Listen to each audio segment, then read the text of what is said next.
Pre, Oh. ano, nawamali ka, no? Kaya nga eh, Akala niya, chicks. Akala niya, chicks. Yung pala, chicks silog. Chicks na may itlog. Chicks na may itlog.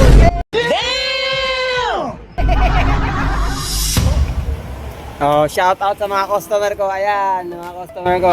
Kala ko naman like. Shout out sa inyo dyan. Wow. Yes. Dito naman ako ngayon sa Scout Puente Villa. Nag-iikot ako ngayon. Punta naman ako sa Scout Reyes. After nito. Kailangan makakota tayo kasi Friday ngayon. Bukas baka di tayo magtinda. Pahinga naman kasi sakit ng ano ko, ng likod ko. Kasi matanda na ako, 50 na ako. Sige po. Bakit kaya ganun ang buhay?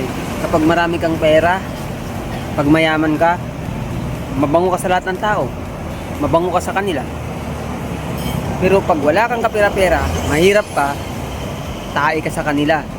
Kaya pag wala kang bitaw, nako, kawawa ka. Tae ang tingin nila sa'yo. Kaya ako, nagsisikap talaga ako sa araw-araw. Gusto ko, araw-araw may pera ako. At makaipon ako para sa pagdating ng panahon, kapag may lumapit sa akin, may tulong ako at hindi na ako lalaitin. Hindi tae yung paningin nila sa'yo o paningin nila sa akin.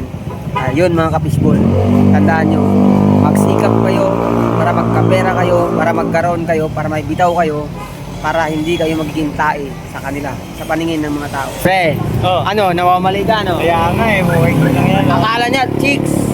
Yung pala, chicks silog.